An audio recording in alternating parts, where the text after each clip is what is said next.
What's up, everybody? Welcome to another episode of the Touchdown with Doug Smith. And right next to me, we have an NCAA, a college football legend, part of one of the best O-linemen in the country. A few fun facts about him. He's a two-time team captain, voted amongst his peers. How cool is that? Then also as well, he's had 18 starts for one of the best college programs in the country. Not to mention Big Ten sportsmanship honoree as well, too. Ladies and gentlemen, I have Andrew Vastardis on the show with us today. Andrew, how you doing? I'm doing great. Thanks for having me on. Yes, sir. Hey, great to have you on. Thank you for taking time out of your busy schedule. I know we have the draft in a few months here. How's preparation going so far? Hey, prep's awesome. I'm actually staying local in Ann Arbor, working with a lot of people I've been working with in the past. So just having a great time, it's a hell of an experience and just really enjoying every second of it. Well, let's start it off from the beginning. Obviously, you've had quite the football career so far. Right now, you said that you're from Virginia originally. Then, of course, you go to Michigan. You come on as a walk-on just to make the team and be a part, and not only be one of the best O-linemen in the country, but be a part of one of the best teams in the country. How's your football journey been so far to get to this point? I mean, you kind of look back and you say time flies, but I can remember all of it vividly. Really took in the moment every day, whether it be the hard times or the good. And, we ended on some good times this year. But, going back, being from Virginia, my mom's family's from Michigan. I've always had, being pulled towards U of M, being a Go Blue guy. And the opportunity, whether it be a walk-on, was something or not, was something too good to pass up. So I jumped on.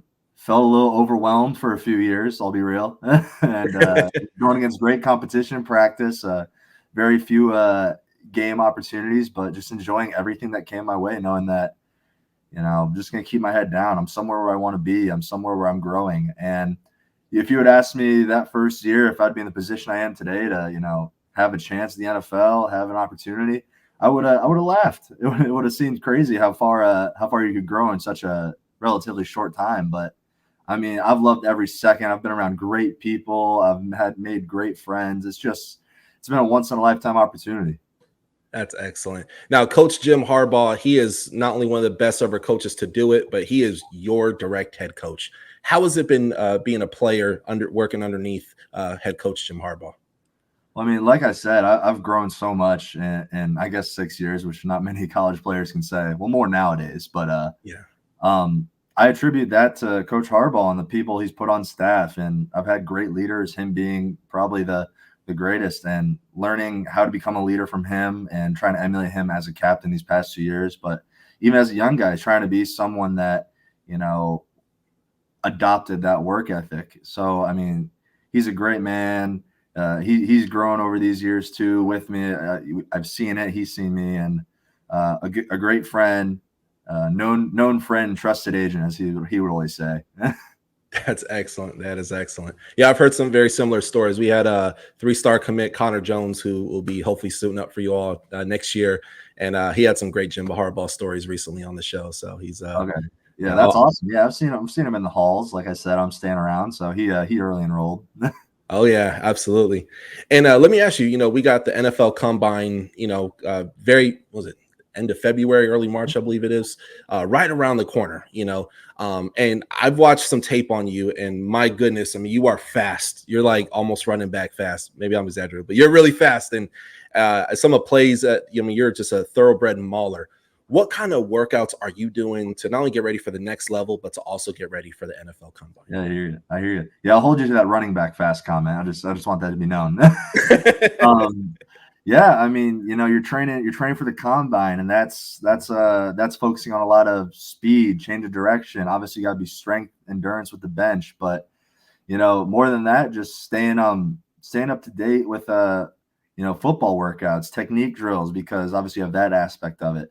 Really, you got your combine training, and that's like full go right now, and I'm taking advantage of it, like I said, enjoying every opportunity. But what I love is playing football, man. So I would say working with the strength staff over at Michigan, and that's been great.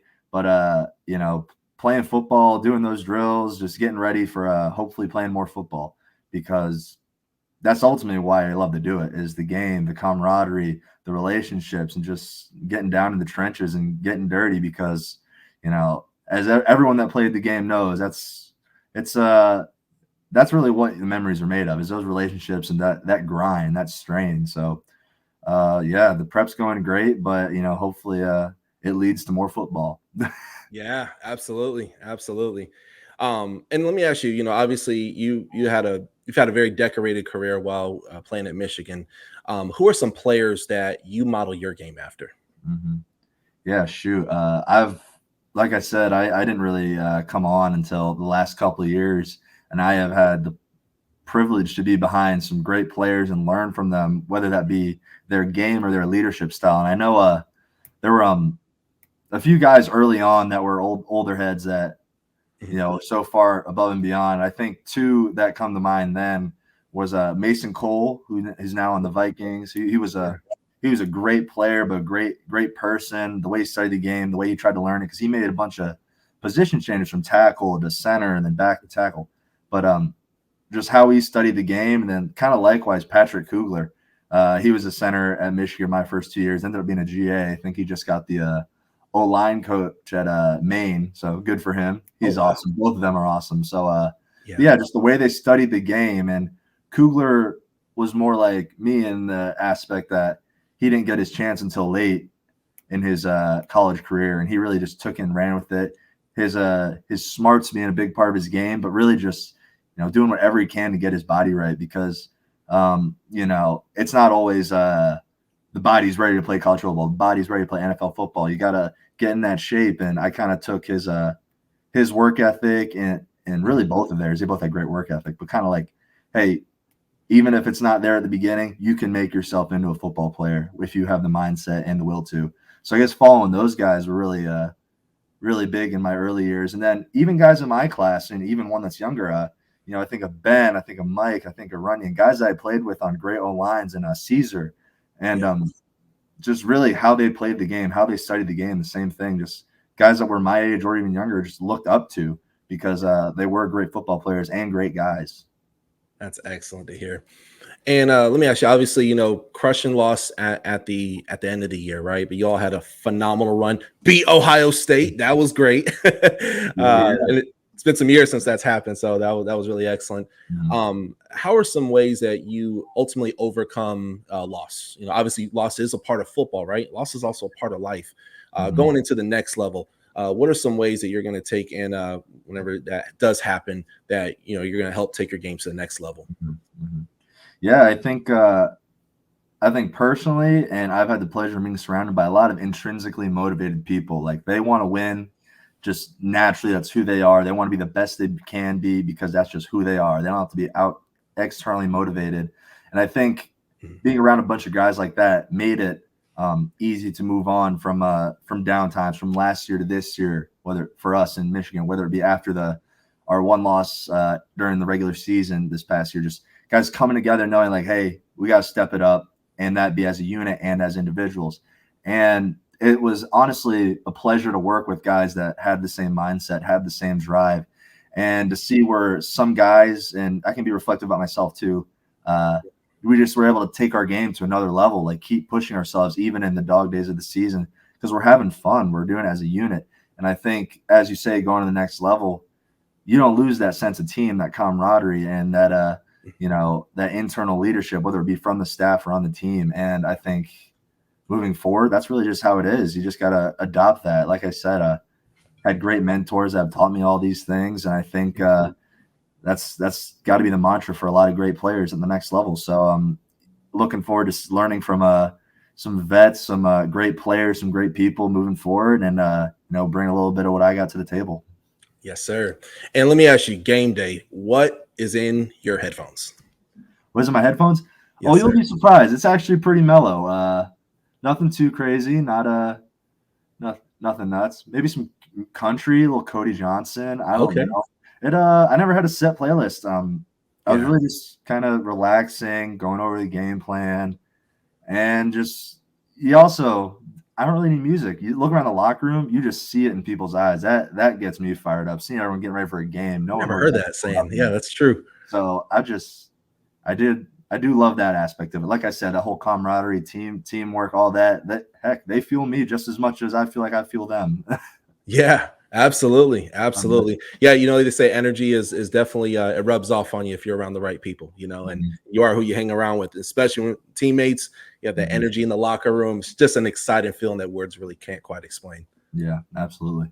Let me ask you, with draft day right around the corner, what are some of your plans for draft day? I'm not sure. I'm kind of taking it day by day, training for combine drills and all that, and kind of getting in a place where if I wanted to pursue medicine after football, I'm getting there. So really just kind of taking it day by day, doing the most I can to make myself in the best position possible. But, draft day, I just look forward to relaxing with family and friends, watching it, seeing all the guys ahead of me from my team, cheering them on. That's going to be fun because I've done a lot of growing with a lot of these guys on the team that are also coming up. So that's going to be a big fun part, knowing that I'll be probably picked a little bit after. So we'll be cheering them on, going crazy. And then when the time comes, it's just going to be an overwhelming blessing. And we'll just be ready to I'll be ready to get to work wherever it does come from. Yes, sir. And let me ask you, you've had quite the life, quite the story, whether it's your academics, whether it's on the field, coming from Virginia to Michigan. I got to ask you, when it's all said and done, if you were to choose an actor who could take and do the story about your life, like a biopic, who would you choose to play you? You know what? That's a tough one because you got to take into fact it's a lineman. I know it's got to be a big guy. Could be the guy who plays Thor, maybe. Oh yeah, he can wear the fat suit from the Avengers movies. He can wear that. That'll line up just a little bit. Yeah, we'll go with that one. We'll choose him. I love it. Yep. And then last question of the day, and once again, thank you so much, Andrew, for coming through. Last question of the day: what's something that you want NFL teams to take and know about you that they may not take and know about you? I think first and foremost, you're getting a student of the game, someone that loves football. And when you get someone like that, they're going to do anything they can to get better at football, make the team that they're on better.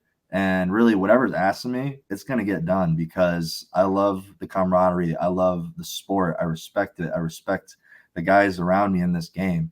And, they're going to get everything I got, whether it be outside the field or especially on the field, because, you said I'm running around, running back speed. Well, I used to not be like that. I've given it all I got, and I continue to do that every day. So that's really that's what you're getting with me. And, like I said, I'll be blessed with any opportunity. That's beautiful. Well, I could say this. I am not only inspiring to have you on the show, but I'm leaving this interview not only a better man, but more inspired. So, Mr. Vastardis, thank you so much for coming on the show. Before you go, any shout outs real quick before you go? Shout out to my parents, Lisa Vastardis, my girlfriend, Madison Uden, also Michigan captain. And speaking of which, she was a softball player. Softball starting up. So, she'll be dragging me to those. Just kidding. I love watching them too. They are awesome. Well, hey, go blue. And thanks again for having me on the show. Yes, sir. Absolutely. Andrew, thank you so much for coming on. And I'm going to have all his information, social media stuff down below. You guys make sure you go follow him. Andrew, thank you so much. Now another sports center. It's a movement.